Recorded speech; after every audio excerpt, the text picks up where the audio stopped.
Buenas noches a todos, Dios les bendiga.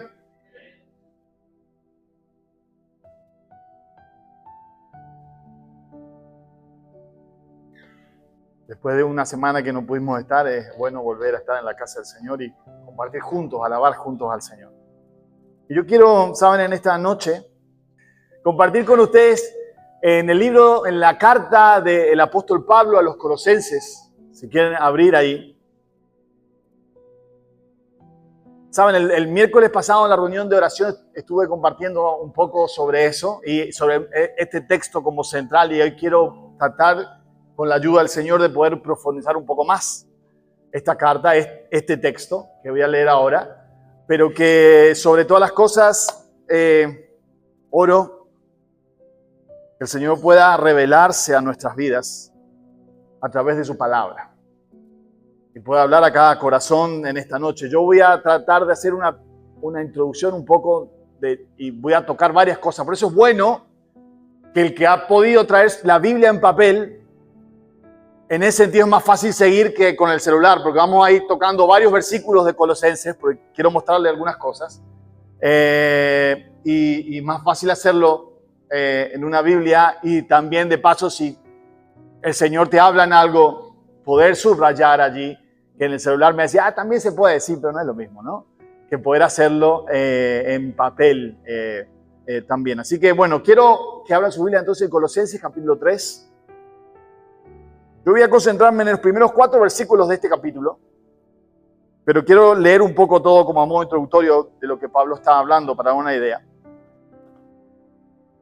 Y justamente hoy hablaba camino al principio en la apertura y decía que el Señor nos ayuda a mirar las cosas del cielo, ¿no? Y de eso quiero hablar, y lo que Pablo va a enseñar a los colosenses aquí, ¿qué significa eso? ¿A dónde debemos mirar en todas circunstancias de nuestra vida? ¿A dónde debemos mirar para crecer en el Señor? ¿A dónde debemos mirar para vivir con esperanza en un mundo roto y en el cual el sufrimiento y la injusticia nos rodean? ¿A dónde debemos mirar en cada circunstancia de nuestra vida, aún en aquellos momentos buenos, para que las cosas de este mundo no nos roben el corazón? ¿A dónde debemos mirar? Pero ¿a dónde debemos mirar también para vivir una vida, y digo con las letras, no como triunfalista, una vida victoriosa en Dios? ¿A dónde debemos mirar? Y esto es lo que Pablo va a enseñarle a una iglesia relativamente nueva, como la iglesia de Colosas. Quiero leer y después hago la introducción. Entonces el versículo 1 dice, veo así: si habéis pues resucitado con Cristo, buscad las cosas de arriba, donde está Cristo sentado a la diestra de Dios. Y poned la mira en las cosas de arriba, no en las de la tierra. Porque habéis muerto, y vuestra vida está escondida con Cristo en Dios. Cuando Cristo, nuestra vida, sea manifestado, entonces vosotros también seréis manifestados con Él en gloria. Y ahora Pablo va a ir a la parte práctica de qué significa esto, ¿no? ¿Qué produce eso? Por tanto, considerad los miembros de vuestro cuerpo terrenal como muertos a la fornicación, la impureza, las pasiones, los malos deseos y la avaricia, que es idolatría. Pues la ira de Dios vendrá sobre los hijos de desobediencia por causa de estas cosas, y en las cuales vosotros también anduvisteis en otro tiempo cuando vivías en ellas. Pero ahora desechad también vosotros todas estas cosas: ira, enojo, malicia, maledicencia, lenguaje soez de vuestra boca. No mintáis los unos a los otros, puesto que habéis desechado al viejo hombre con sus malos hábitos, y os habéis vestido del nuevo hombre, el cual se va renovando hacia un verdadero conocimiento conforme a la imagen de aquel que los creó. Una renovación en la cual no hay distinción entre griego, judío, circunciso y circunciso, bárbaro, escita, esclavo o libre, sino que en Cristo es todo y en todos.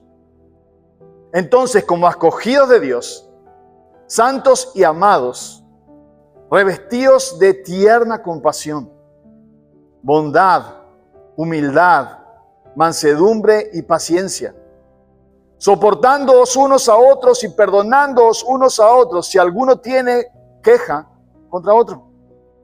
Como Cristo os perdonó, así también hacedlo vosotros. Y sobre todas estas cosas, vestidos de amor, que es el vínculo de la unidad.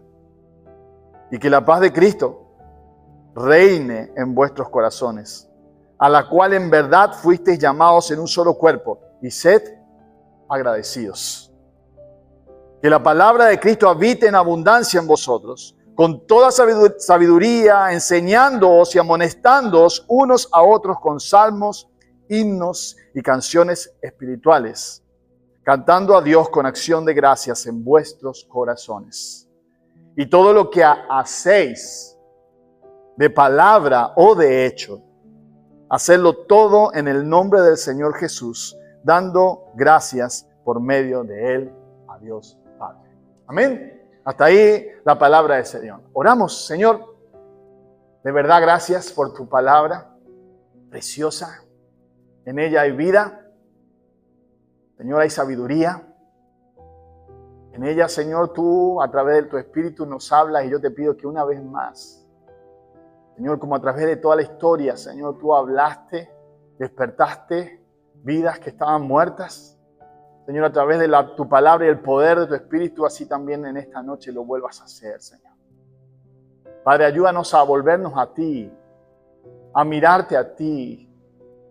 Señor, a no quitar la mirada y la esperanza de ti, porque no hay nada en esta tierra, nada en este mundo que pueda darnos lo que solo vos podés darnos, vida eterna en Cristo Jesús. Y la vida eterna, Señor, no es una vida después de la muerte. La vida eterna es un hombre, eres tú, Señor. Tú eres la vida eterna en nosotros. Así que te pedimos, ayúdanos, Señor, a caminar de esa forma, mirándote solo a ti, y que ahora a través de tu palabra nuestra fe pueda ser fortalecida, Señor, en nuestro hombre interior. En el nombre de Jesús, ayuda, Señor, a este predicador limitado, para que tu palabra vaya mucho más allá de lo que yo mismo pueda transmitir y obrar con poder en cada vida. Amén y amén.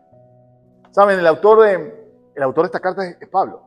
Esta es una de las cartas que Pablo escribe estando preso en la cárcel. Y de allí escribe, son varias las cartas que escribe, pero esta es una de ellas, a una iglesia que muy posiblemente, por lo que se sabe, Pablo nunca conoció hasta ese momento que él escribió la carta, por lo menos. Nunca había visto, por consiguiente, ni siquiera él había sido el iniciador, el fundador de esa iglesia. Pero tenía mucho contacto y conocía. Es posible, dicen algunos, que es muy posible que Pablo en realidad conocía a algunos de los que estaban en esa iglesia porque él les había enseñado cuando estuvo ese año y medio en Éfeso, enseñando. Y de allí salieron o gente que vivía en Colosas y que estaban ahí y fueron a Éfeso, o gente que se mudó de Éfeso a Colosas y ahí empezó a predicar el evangelio y ahí empezó la iglesia. Pero Pablo la tenía bien en su corazón a pesar de que no la conocía personalmente. Y sí tenía un colaborador muy cercano que era parte, se ve que de esa iglesia, o muy cercana a esa iglesia, que era Epafras. Y que Pablo lo va a decir en Colosenses, un poco antes, en el capítulo 1, y lo va a terminar diciendo, en el último capítulo de Colosenses, diciendo, este hombre, por Epafras, tiene un verdadero interés en ustedes y se esfuerza orando por ustedes. Alguien realmente que amaba a esa gente. Y era, sin dudas, Epafras, aquel que le traía las noticias frescas de lo que pasaba en la iglesia, que bien Pablo empieza diciendo, yo me he enterado lo que Dios está haciendo en ustedes y cómo el evangelio corre y crece no solamente en ustedes, sino en todo el mundo donde es predicado.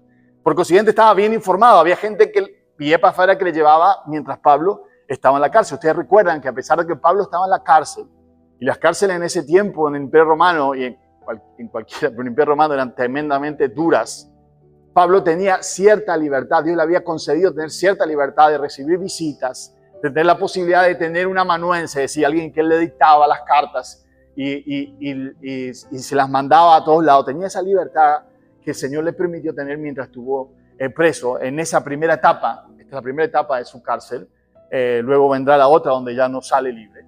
Entonces es ahí donde Pablo escribe esta carta a la iglesia de Colosas, una iglesia que era en mayoría, muy posiblemente era gentil. Y para quien no sabe por ahí, gentil significa no judío, nada más que eso. ¿Sí? El gentil, cuando la Biblia encuentra gentil, es aquel que no es judío.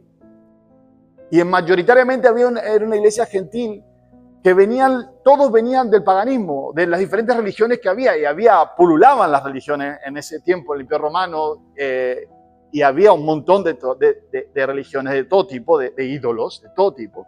Pero, ¿saben? Para nosotros es muy normal hoy asociar religión muchas veces a cuestiones morales. Porque toda religión que más o menos conocemos, más lo bien, siempre está asociada a cuestiones morales también. Aunque después no le hagamos caso, pero está asociada. Pero en ese tiempo las religiones paganas no tenían nada que ver con la moral. Al contrario, la mayoría de las veces, piensen que muchas veces se conocía la prostitución religiosa y no se censuraba ninguna práctica de ese tipo porque no tenía que ver. Una cosa era la religión, la ayuda a los espíritus y otra cosa era la moralidad muchas veces, ¿verdad? Entonces, imagínense toda esa gente que venía de esa forma de vivir, desordenada, sin moral clara, sin nada. Ahora están empezando a aprender a caminar en el Señor. Y tiene que, claro, como una persona que realmente ha conocido al Señor, su vida empieza siendo cambiada y transformarse. No vive de la misma forma que antes. Y esto es hasta hoy, ¿cierto? Aquel que realmente ha conocido a Jesús no puede vivir de la misma forma antes. No significa que no se equivoque o que no peque, pero su vida empieza a ser cambiada y transformada. Y de esa forma, ese era el desafío que tenía Pablo. Pero aparte de eso, y va a costar introducción para que entiendan después a qué voy a ir. Aparte de eso, recuerden también que en ese tiempo, como contrapartida a Pablo, había unos que se hacían cristianos, pero que enseñaban, que eran de trasfondo judío. Y enseñaban a la iglesia a judaizarse, ¿verdad? A que, sos salvo por gracia, por la fe en Jesucristo, pero ahora tu vida en santidad depende de obedecer la ley, y depende de la ley te creces o no, en tu propio esfuerzo. En tu propio esfuerzo, tu relación con Dios depende de tu esfuerzo y cómo te encuentres delante de Dios. Y si sos aceptado a Dios, depende a partir de ese momento del esfuerzo de lo que hagas con tu vida, ¿no? Donde por un lado enseñaba a pareciese la gracia de Dios en Cristo Jesús por la fe, pero por otro lado negás esa gracia diciendo, ok, ahora depende de vos. Tu salvación está en lo que hagas. Y Pablo ya en Gálatas va a hablar muy fuertemente sobre esto. Y ahora en Colosas, Pablo también, en la carta de los Colosenses, va a empezar a hablar sobre estos temas puntualmente. Dice, ok, ¿cómo vivo mi vida y cómo crezco a la iglesia nueva? ¿Cómo crezco en santidad? ¿Cómo crezco a la medida de la estatura de la plenitud de Cristo? ¿En qué tengo que concentrarme?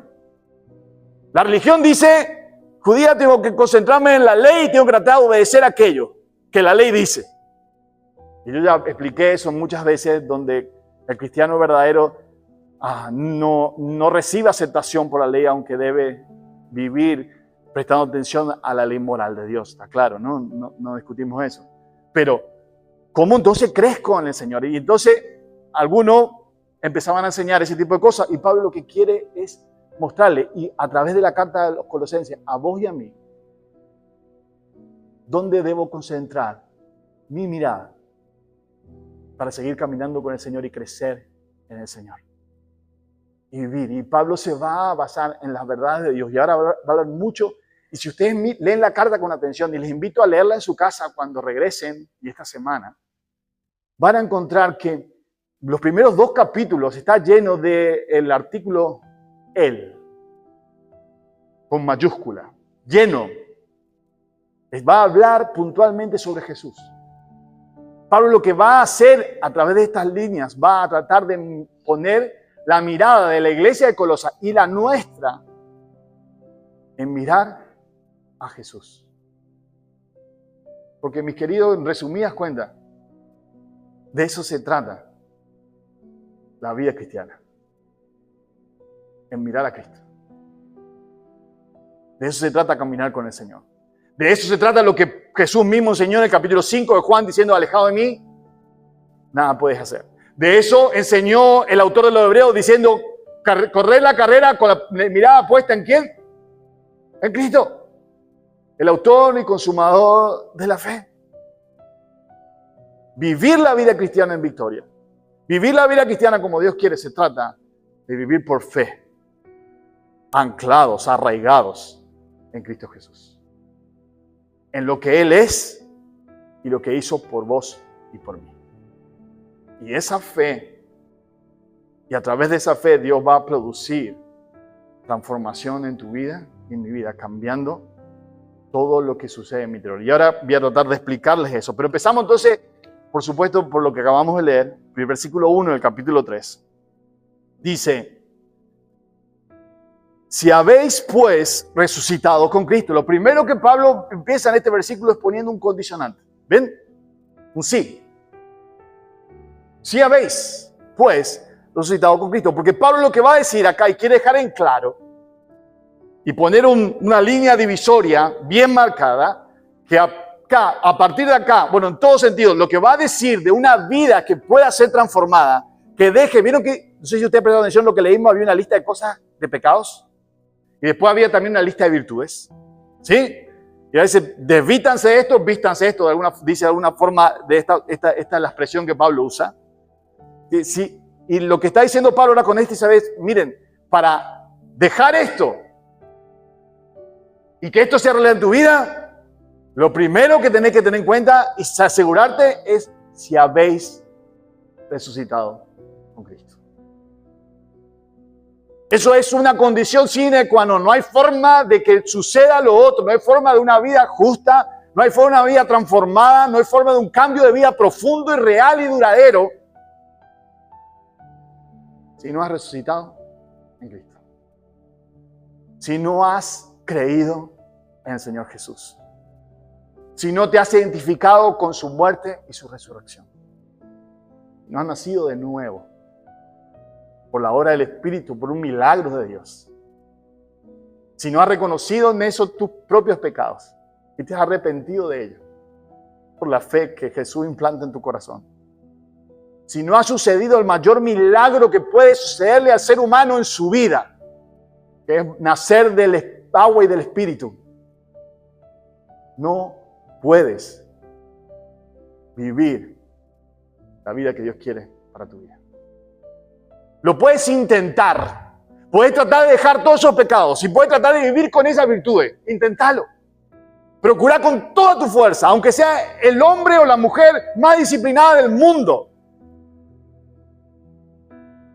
Pero no vas a durar ni 2 días, honestamente, en vivir como Dios quiere. Porque tu naturaleza sigue siendo una naturaleza caída, que siempre va a tender a pecar.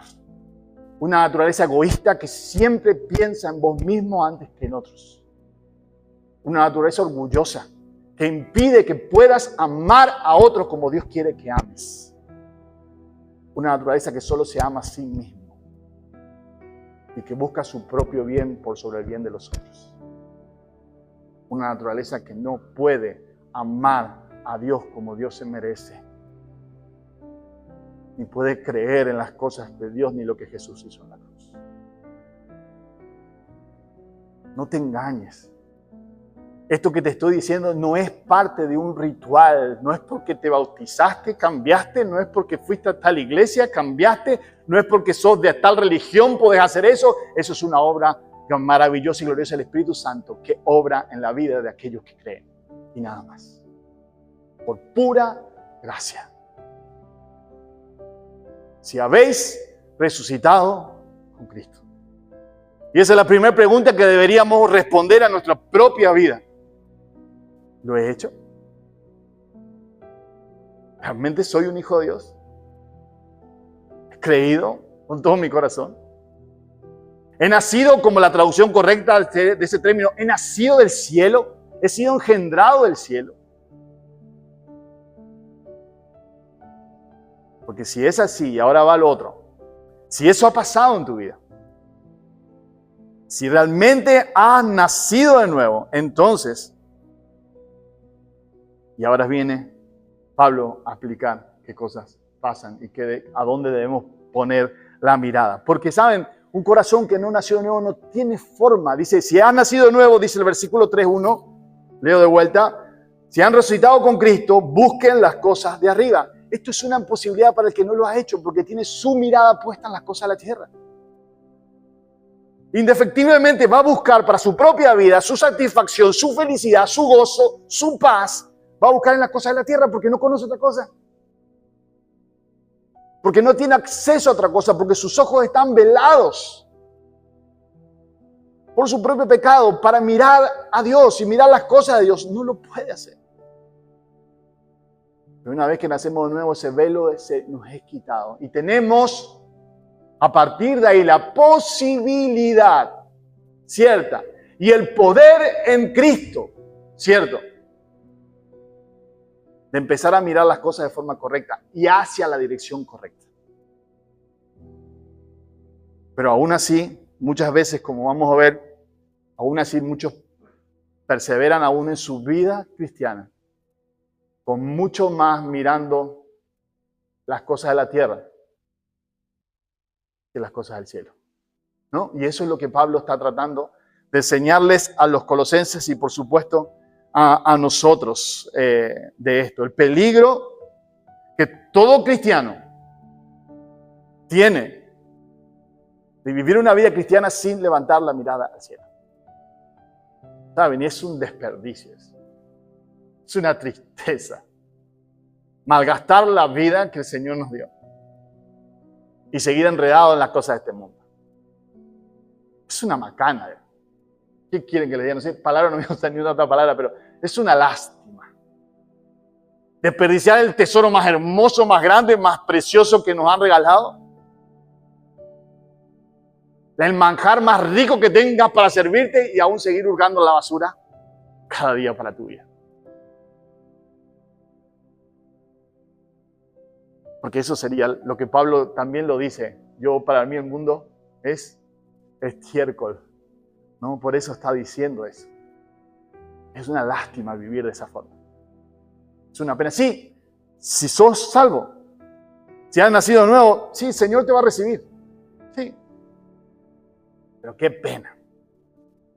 Qué pena tan triste que cuando llega al cielo, tu recompensa sea apenas tu salvación. Y no todas las cosas que el Señor quería regalarte y darte la recompensa.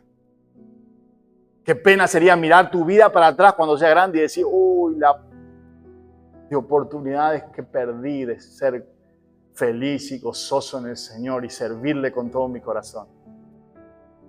Por un triste plato de lenteja que de vez en cuando alguien me ofrecía y que no saciaba ni mi sed del alma ni el hambre de mi espíritu, sino que simplemente cada vez que terminaba de comer estaba más vacío que al principio.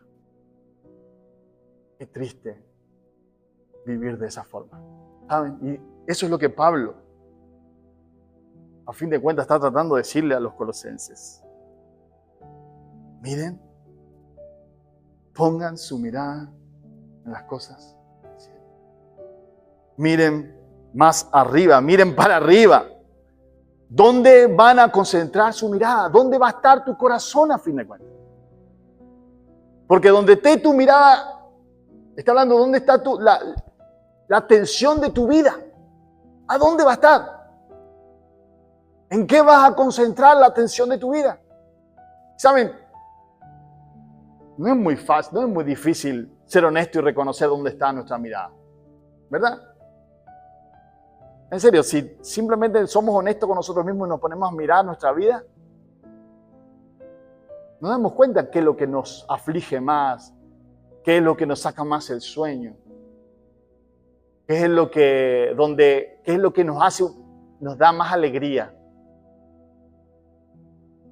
Me da más alegría comprarme una ropa nueva que venir a la iglesia. Y está bien que te dé alegría comprarte una ropa nueva, no tengo problema con eso. Está muy bien ser agradecido. Pero a veces resulta que todas las cosas que tienen que ver con el Señor en realidad parecen más pesadas y más difíciles. Y Pablo va a decir, si han nacido de nuevo, si han sido resucitados con Cristo, pongan su mirada en las cosas de arriba. Que no sea en las cosas que están acá abajo. las que no nos van a dar nada. Pablo les habló y les habla claramente. Y ahora quiero ir con ustedes en varios versículos. Yo me estoy salteando todo lo que noté, para que anoto después, hago lo que quiero. Pero bueno, trataré de no ser tan desordenado para captar la idea. Pero quiero con ustedes mostrarles cómo Pablo, antes de decir esto aquí, Pablo ya les hizo mirar para el cielo. Y quiero con ustedes notar dos cosas. Quiero ver dónde tengo notado eso. Notar dos cosas. La primera, sin duda, es, lo que sucede si ponemos la mirada en el cielo, y este principio positivo es lo que vemos a través de toda la Escritura.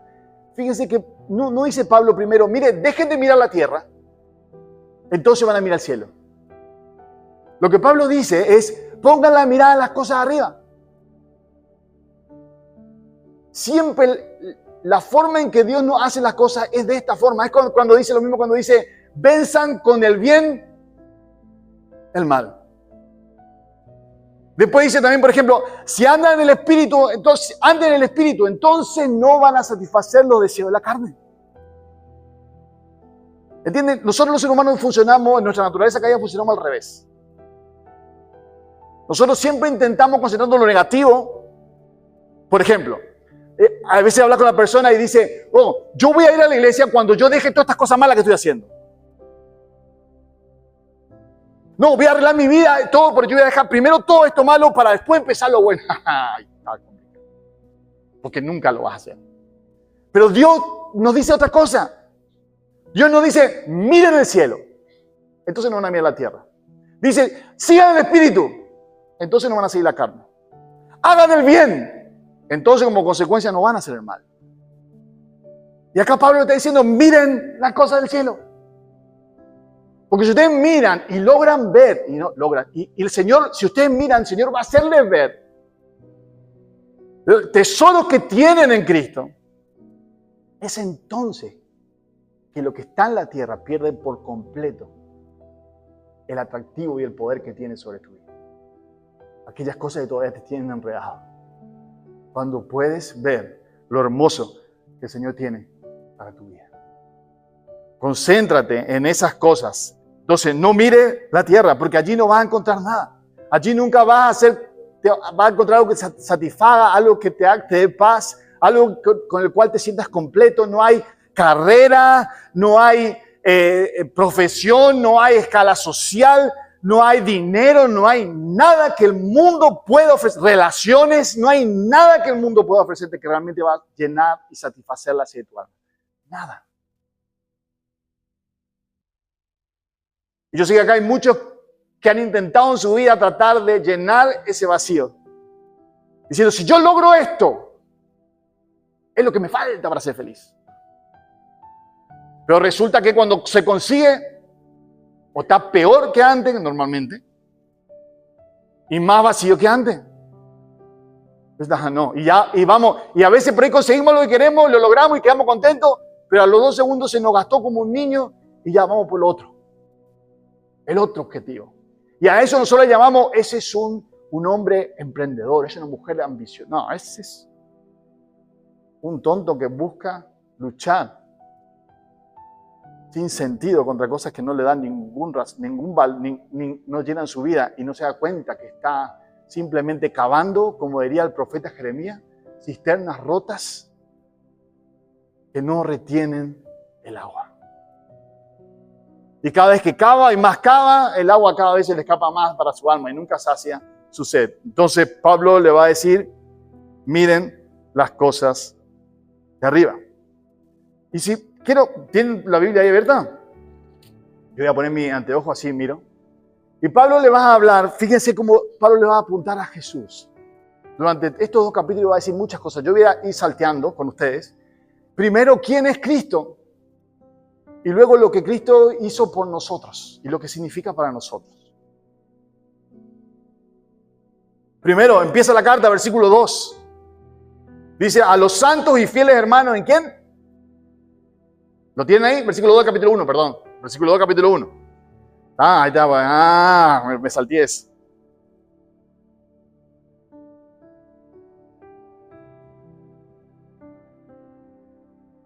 Esperen, antes de empezar ahí me acordé de algo. ¿Vieron que me viene a la memoria antes de ir a eso? ¿Saben? Y no quiero sacar terminar la idea de lo que significa cuando miramos a la tierra y la importancia de que mirar al cielo, sino hay cosas en tu vida cristiano. A vos te digo que naciste de nuevo, que has resucitado con Cristo y no puedes cambiar. Y esto es así. Piensa un poquito. Acá no te doy algunos ejemplos. Piensa en la cosa de tu corazón, aquellas intenciones de tu corazón, aquellos deseos malos de tu corazón que sabes que están ahí y que lo tenés identificado, pero no hay forma que cambies lo que tu corazón siente. Piensa en aquella persona que Dios quiere que vos perdones. Y aunque por ahí por obediencia puedes decir te perdono, pero tu corazón no va tras eso. Piensa en aquella persona que Dios te dice tenés que amarla a pesar de todo. Pero aún así, a vos te sale odiarla. O por lo menos tratar de vivir indiferentemente hacia aquellas personas. Piensa en esos pecados que estás luchando hace tanto. Y que aún muchas veces con lágrimas intentaste dejarlo, pero aún te tienen atrapado. Porque en tu fuerza no podés dejarlo.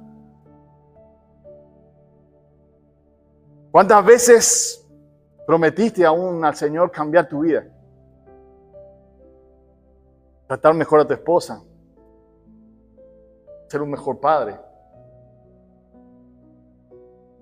Ser un mejor hermano. Y aunque a veces reconociste que muchas veces es culpa tuya y falta de tu ira, tu enojo, falta de amor, aún así no puedes cambiar eso que está en tu corazón. Porque ese es el tema. Hay muchas cosas en nuestra vida que no podemos cambiar.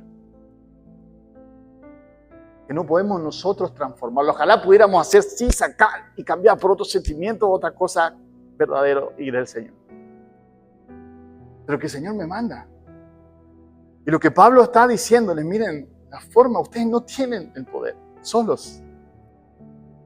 Pero si miran a Cristo, si miran quién es Él y meditan en esa verdad, Él tiene el poder. Y Él tiene todo lo necesario para transformar tu vida. Porque en Él, y ahora van a leer, ustedes están completos. Y vamos ahora sí.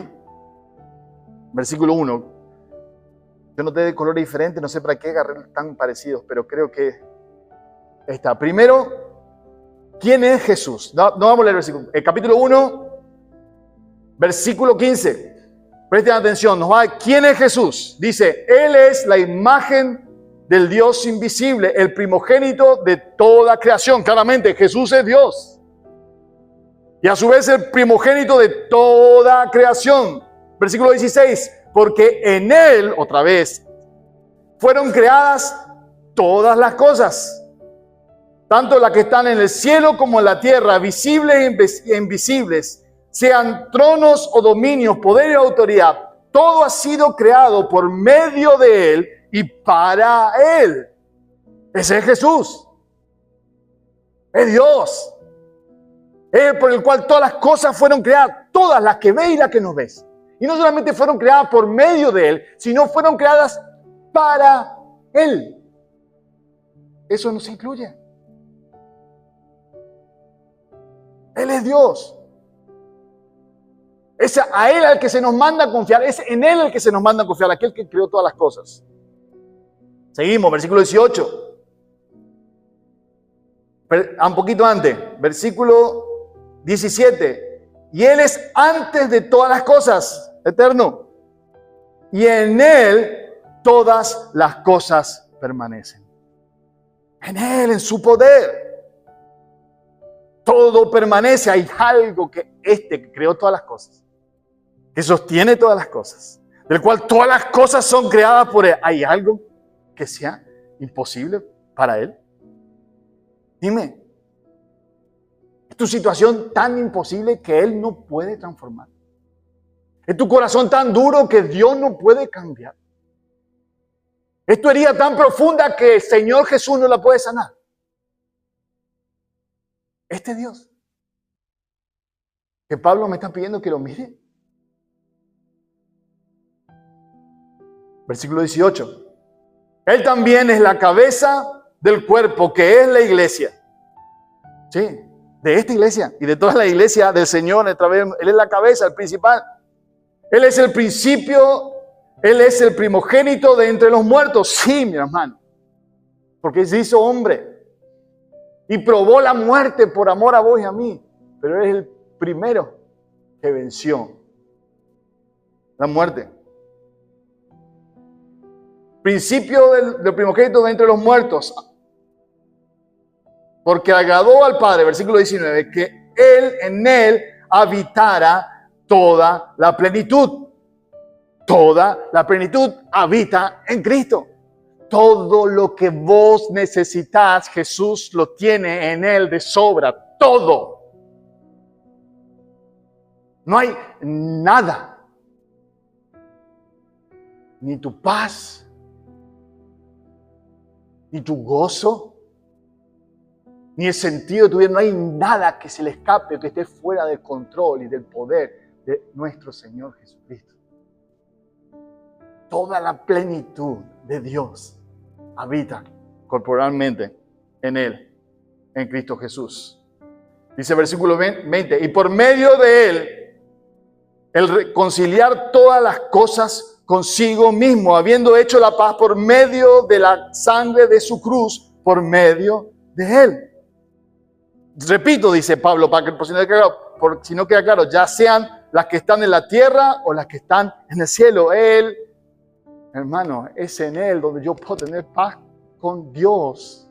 Porque a través de Cristo la reconciliación entre el hombre y Dios fue hecha completa. Esa unión que tengo con Dios, esa relación que tengo con Dios no depende de mí, sino de lo que Él hizo en esa cruz. Y Él me mira como su hijo amado, no por lo bueno que yo soy, ni por mi capacidad de cumplir las cosas que Dios quiere. No, sino porque Él me reconcilió allí en esa cruz, llevando el peso de nuestros pecados e imputando a mi favor su propia justicia. Soy justo, sos justo si has resucitado con Cristo, porque Él llevó tus pecados y su justicia se ha contado a tu favor. Amén. Y Pablo nos está diciendo en esto, yo sé que ustedes escucharon muchas veces eso, yo dije muchas veces, pero lo que nos está diciendo, miren, piensen en estas cosas. Constantemente mediten en estas cosas. Que estas cosas vengan a su mente y a su corazón constantemente, estas verdades de Cristo. Porque son estas cosas las que transforman su vida. Son estas verdades las que a ustedes producen paz. Cuando vengan los problemas, cuando vengan las dificultades, aún sus propias caídas cuando vengan, piensen en quién es Jesús. Cuando estés frente a un problema, pensá quién es tu Señor. Aquel que murió por ti. Pero aquel que tiene todo el poder y toda la plenitud para proveerte todo lo necesario en el momento justo. Piensa constantemente en estas verdades tan preciosas. Y podemos seguir leyendo un montón de cosas, pero ahora quiero leerles, volvemos otra vez, ahora sí, ¿qué tenemos? ¿O qué hizo Jesús por nosotros? ¿Qué tenemos en Cristo? Miren, le empieza primero, versículo 2, capítulo 1. A los santos y fieles hermanos en Cristo. Miren, hermanos, en Cristo tienes una familia. Sí, una familia. Con la misma genética espiritual. Ya no estás solo, ni sola en este mundo. Sí, como toda familia, y a veces también surge problemas. Pero es tu familia. Es la familia de Dios. Y Él es la cabeza. Él es nuestro Padre. Versículo 13. Porque Él nos libró del dominio de las tinieblas y nos trasladó al reino de su amado Hijo, en quien tenemos redención, el perdón de pecados. Fue Él. Y esto, recordad, estos son verdades objetivas, una realidad espiritual que no cambia. Él nos sacó de las tinieblas y nos llevó al reino de su amado Hijo. Sí, vos vivís en el reino de la luz. Ese es tu lugar. No importa cómo te sientas. Esta es una verdad en tu vida. Cuando te falten fuerzas, cuando estés delante de una tentación, lo que Pablo está diciendo es: mira arriba, ya no perteneces a ese mundo de tinieblas. Yo no es parte de ti, tu identidad es otra. Viví conforme a esa verdad. Eres un hijo, una hija de la luz, de Cristo. Él te sacó del reino de las tinieblas. No vivas de la misma forma que antes. Porque no puedes hacer, no te corresponde esa vestimenta. No te corresponde la vestimenta del enojo, de la envidia, de la ira, de los pecados sexuales. No te corresponde esa vestimenta ¿cómo es que decía? La codicia, del deseo de las cosas de este mundo. No es tu vestimenta. Porque esa corresponde a la vestimenta de los que viven en las tinieblas. Y esa no es la tuya. Pues no vivas así. Mira a aquel que te sacó de ese lugar. Y vive conforme a lo que Dios quiere. Versículo 22 del capítulo 1.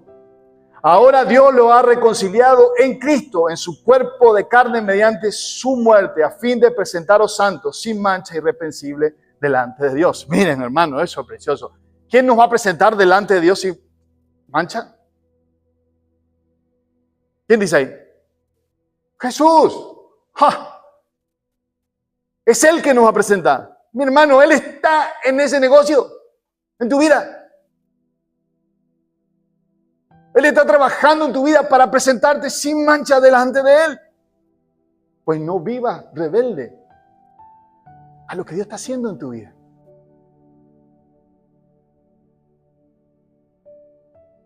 No te opongas, sino deja que Él lo haga. Cree que Él lo va a hacer. Confía en esa verdad. Vive esa realidad, porque cuando eso empieza a entrar en nuestra mente y en tu corazón, cuando nosotros nos toca luchar contra las dificultades, contra las tentaciones, contra aquellas cosas que roban nuestro corazón, recordá, Señor, vos estás haciendo en mí. Vos estás transformando mi vida, así que ayúdame con esto, Señor. Yo no puedo, pero tú sí puedes. Tú me puedes hacer vivir sin estas cosas que afectan mi vida. Tú me puedes hacer vivir sin el odio que envenena mi corazón. Tú me puedes hacer vivir sacándome la desesperanza de mi vida, porque vos sos mi esperanza. De esta forma, por la fe, luchamos la batalla. Porque lo contrario, bueno, ahora vamos a ver lo que hace lo contrario, pero seguimos un poquito más. Esto Él hará si en verdad, mire que me encanta esto, fíjense, si creemos esto, si nos agarramos de esto, miren que dice el versículo 23, esto Él hará si en verdad permanecen en la fe, bien cimentados y constantes, sin moverse de la esperanza del evangelio que han oído. ¿Quién hará? Esto Él hará, y hay una promesa, Él hará. Tu tarea, mira la cosa del cielo, tu tarea es permanecer arraigados a Cristo, abrazados a Él, confiando en Él. Mi hermano, tu salvación, así como tu vida de santidad, es por la fe. Es por creer en Él y vivir esta verdad como cierta, porque es real. Y aferrarte a lo que el Señor dice de ti y a lo que ha hecho por ti. Por supuesto, Pablo va a decir más adelante que la palabra de Dios abunde en ustedes. ¿Por qué piensa que dice eso? Al final del último capítulo de Colosenses. Porque no hay forma de aferrarme a las palabras, a la promesa de Dios y lo que el Señor dice, y yo ignoro lo que Dios dice. A veces estábamos cantando hoy, renuévame, Señor Jesús. Sí, claro que sí. Pero Señor, que ese renuevo venga a través de la certeza de un verdadero conocimiento de ti, de tu fidelidad y tu amor. Seguimos, un poquito más. Ya me estoy... Pero es hermoso lo que dice. Miren esto. Capítulo 2. Versículo 9. Versículo 10. 9 y 10, porque así completo la historia, pero el 10 es el que quiero marcar. Escuchen, para aquel que se encuentra alguna vez vacío, cree que cosas le faltan. Escuchen lo que dice, cómo estamos en Cristo. Dice, porque toda la plenitud de la deidad reside corporalmente en Él. Toda la plenitud de la deidad reside corporalmente en Él. Y ustedes, versículo 10, han sido hechos, pasado, completos en Él. ¿Escucharon? Porque ustedes han sido hechos completos en Él. ¿Por qué? Que es la cabeza sobre todo poder y autoridad. Porque Él tiene toda la plenitud. Y cuando yo me uno, o Él se une a mí, o yo me uno a Él, allí por la fe en lo que Él hizo en la cruz, esa unión, esa identificación en su muerte y su resurrección, me hace ser uno con Cristo. Y si Él tiene toda la plenitud, mi querido, y yo estoy unido a Él por la fe, entonces yo en Cristo estoy completo. En Cristo estoy lleno. Tengo todo. Esta es una verdad que Dios mismo manifiesta. Buscad las cosas de arriba. Acá bueno, pero seguimos. Nos ha dado vida juntamente con Cristo. Nos ha dado esperanza y todo eso, pero no me quiero demorar mucho más. Léanlo. Busquen Él y van a encontrar y subrayenlo y repítanlo, no como un mantra, sino como una verdad. Señor, que esta verdad pueda llenar mi corazón y mi mente. Que pueda ser una realidad cada día más profunda para mi propia vida. Pablo, entonces, lo que busca es que pongamos la mirada en estas cosas. Que miremos a Cristo Jesús. ¿Quién es Él? ¿Qué hizo por nosotros? Y dice el versículo 1 del capítulo 3, si me acompaña otra vez al capítulo 3, y fíjense lo que dice. Dice, si ustedes pues han resucitado con Cristo, busquen las cosas de arriba, donde está Cristo, que dice, sentado a la diestra de Dios. ¿Qué significa eso? Sí, ya sé qué significa, está sentado a la diestra de Dios. Literalmente eso significa. Pero ¿qué tiene esa verdad en relación con nosotros? El propósito del apóstol es que nos fijemos en Cristo. ¿Y dónde está sentado? Lo que significa, si Jesús está sentado a la diestra de Dios, significa que su obra ya está terminada. Y que está terminada no, si ya está completa, hecha. Y que la obra fue aceptada por el Padre. El precio fue pagado. La justicia de Dios fue satisfecha. Ya no hay nada que podamos hacer para agregar a lo que Cristo hizo. Mi hermano, tu vida ya está segura en Cristo. Y la otra cosa, ¿dónde está sentado? ¿Quién reina? Él tiene el poder sobre toda autoridad, sobre toda cosa en esta creación y en cualquiera. Él tiene el poder, Él está sentado a la diestra, el poder de Dios. ¿Hay algo en el que puedas temer? Si Señor está sentado a la diestra de Dios. Que Él está en el reino, mi querido. Así como estás completo y unido a Él, estás unido a ese trono, en el cual puedes acceder cuando quieras, por medio de la oración.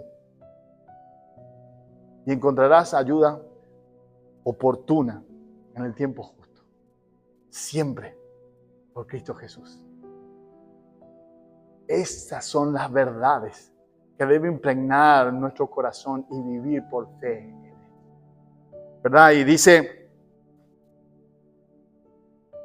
El precio de nuestra redención ya fue aceptada. La justicia de Él fue satisfecha. No hay nada más que agregar. En otras palabras, Pablo nos lleva a meditar y poner nuestra mente en lugar de allí en las cosas del cielo, en lugar de poner nuestra atención a las reglas humanas, debemos vivir con los ojos puestos en Dios. Al mirar para atrás, apreciamos nuestra muerte y resurrección en unión con nuestro Salvador. Y al hacerlo hacia adelante, percibimos nuestra glorificación con Él, porque Él es nuestra vida. De manera que nuestra posición delante de Dios no se basa en lo que podemos lograr. ¿Saben? En este mundo, valés y todo el mundo te percibe de acuerdo a lo que puedes conseguir, lograr o hacer. Se mide por eso. Nadie mide por alguien y decir, qué justo, íntegro y bueno es este. Nadie mira a ese. Mira a aquel que, mira la plata que hizo, no importa si mató a 5 o engañó a otros 45, pero mira el éxito que tiene. Mira a ese cantante o youtuber, no, el youtuber de viejo no, pero el streamer o toda esa cosa, y todas miran eso, o el deportista, no importa si el deportista en su vida es un desastre de virtud, pero tuvo éxito. Aún aquí entre nosotros. Muchas veces se mide a la persona y se aprecia a la persona de acuerdo a lo que ha conseguido, a lo que tiene.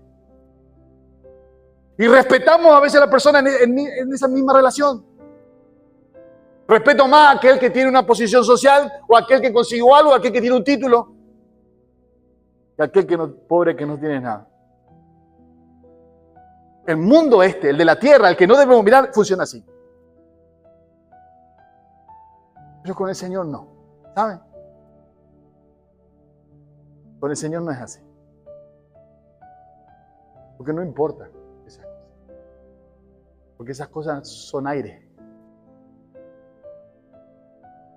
Son vanidad. Y la palabra vanidad es sin honor. Vanos, vacíos. Que ante el primer pinchazo todo se termina y se desinfla y nada sirve. Nuestra posición delante de Dios no se basa en lo que podemos lograr, ni en nuestra propia justicia, sino se basa en lo que Cristo hizo por vos y por mí. Mi querido, ¿vos sabés lo que Cristo hizo por vos? ¿Entendiste con todo tu corazón lo que el Señor hizo por vos? Si vos realmente entendiste, si vos realmente creíste con todo tu corazón, si vos realmente apreciás y entendés lo que Jesús hizo por vos, yo te aseguro que tu vida va a ser completamente transformada. Pero si todavía estás luchando con esas cosas de tu vida pasada y que todavía te atan, yo te animo, como Pablo, no a tratar de luchar en tus propias fuerzas, sino a mirar a Jesús. Y mirarle hasta que su luz sea tan clara para tu vida, tu corazón, para que su verdad sea tan profunda en tu interior. Esas cosas que te atan cuando mires, ya no van a tener ni un sentido, ni un valor. Vas a ver las cosas tal cual son, sin sentido y sin valor. Y miren, versículo 3 del capítulo 3. Ya vamos avanzando. Porque dice, habéis muerto. Esto es importante, ¿no? Porque habéis muerto. ¿Saben? Siempre nosotros nos resulta, y aún yo mismo como pastor también muchas veces hago mucho énfasis en que Jesús murió por nosotros. ¿Y es cierto o no? ¿Sí, están acá? Sí, ¿no? Ok. Jesús murió por nosotros y resucitó y todo, ¿cierto? Pero lo que no olvidamos, que de la misma, eso es una verdad, ¿cierto? Amén. Y es muy cierto y debemos saberlo, por supuesto. Pero no olvidamos una realidad sumamente importante. No solo que Jesús murió por nosotros y resucitó, sino que nosotros morimos con Él cuando creímos en Cristo Jesús. Lo dice Pablo en Romanos. Y lo está diciendo de vuelta ahora. Y lo dice muchas veces. Nosotros también morimos con Él. Porque si no morimos con Él, no hay forma de resucitar con Él. ¿Quién va a resucitar si no murió? ¿Quién necesita resurrección? ¿Los vivos? No, los muertos. Y nosotros hemos muerto con Cristo Jesús. Y el símbolo de eso, como repetimos como loro 1000 veces, es el bautismo. Pero es simplemente el bautismo un símbolo. de esa verdad real por la fe que pasó en mi corazón. He muerto con Cristo, me sumerjo para resucitar con Él. Por eso Él es el primogénito de los muertos, que resucitaron, el primero de muchos de nosotros.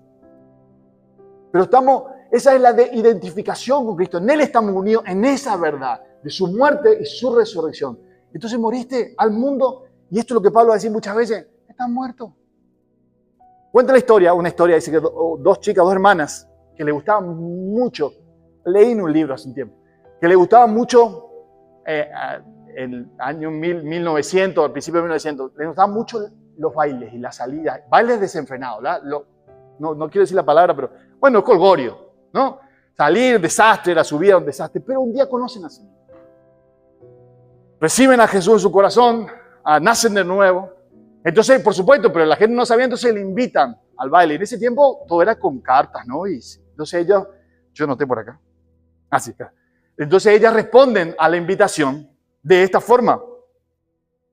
Al recibir una invitación para una fiesta, enviaron sus disculpas de la siguiente manera: sentimos mucho no poder asistir debido a que hace poco morimos.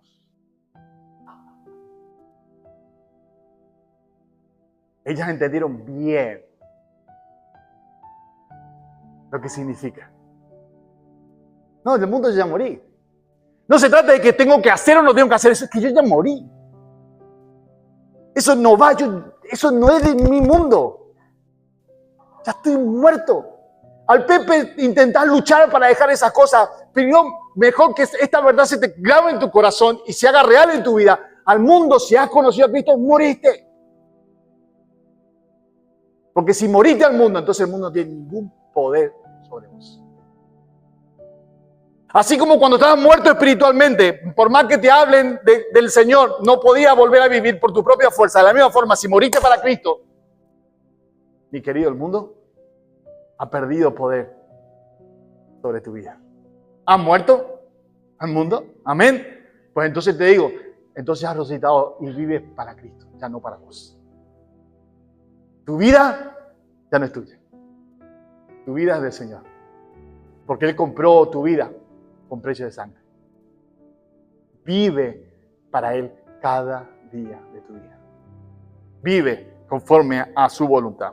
Y dice, versículo que leímos recién, la segunda parte del versículo 3 dice: y estamos escondidos con Cristo en Dios. Qué hermoso eso. ¿Qué significa eso? No muy lindo, pero ¿qué significa? Ya no pertenecemos al mundo, sino a Cristo. Y la provisión de vida que disfrutamos viene solo de Él. Estamos escondidos significa seguridad y santificación.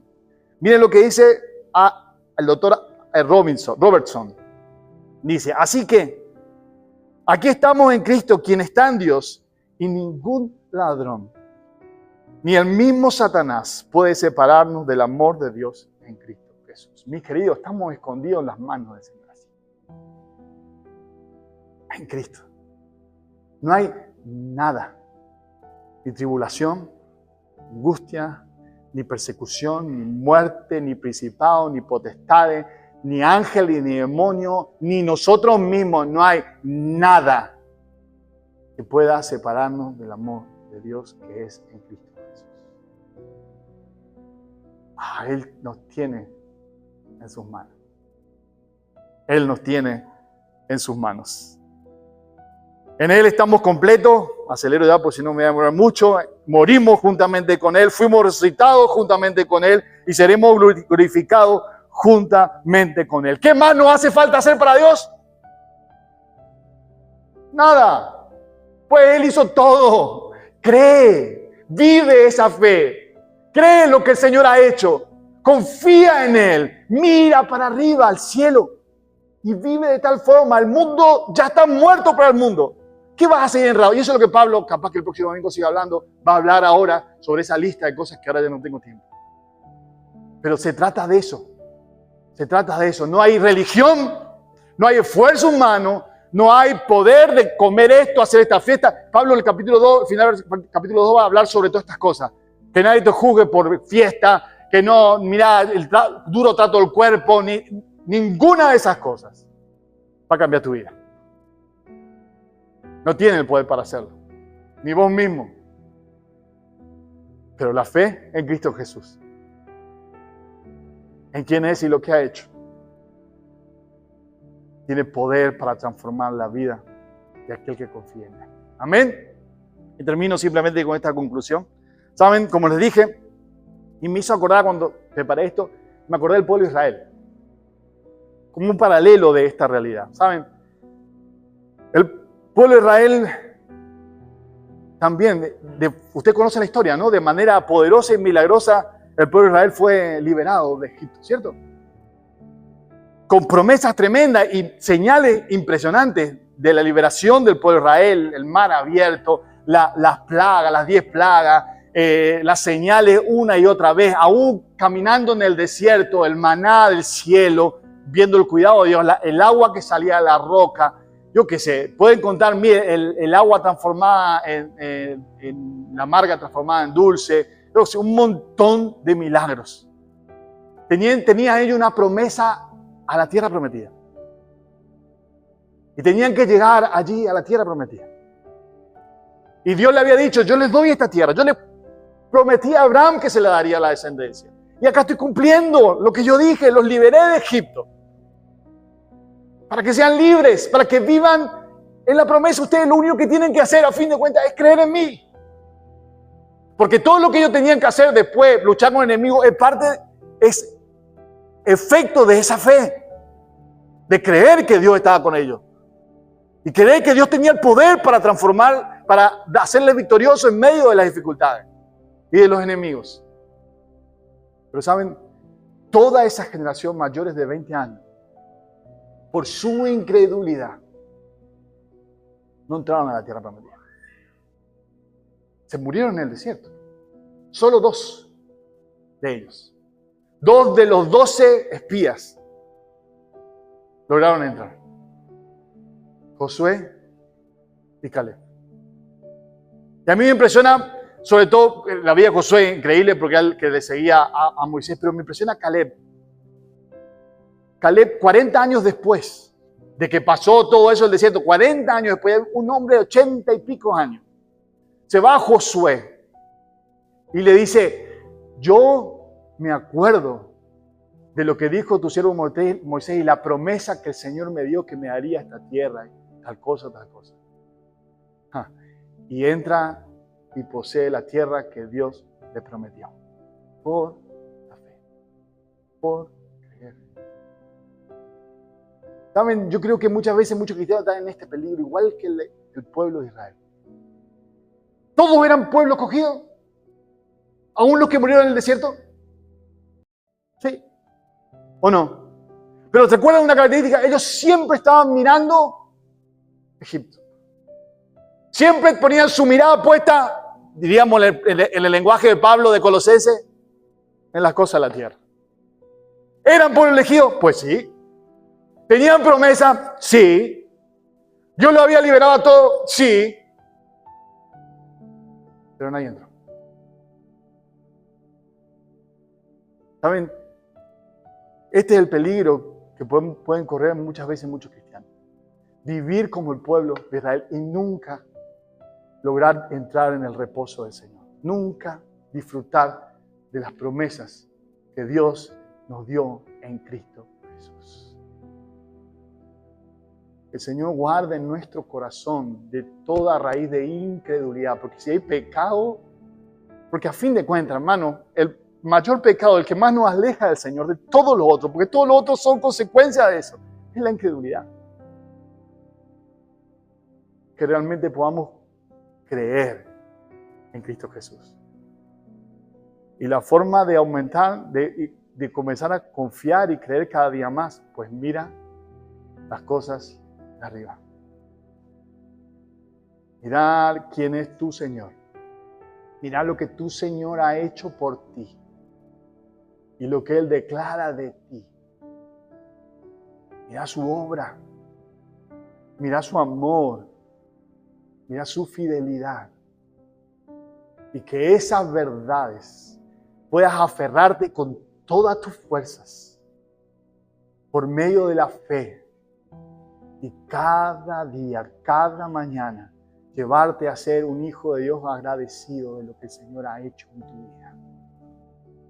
Y las promesas y que todavía tiene por cumplir en ti. Que Él sea tu esperanza.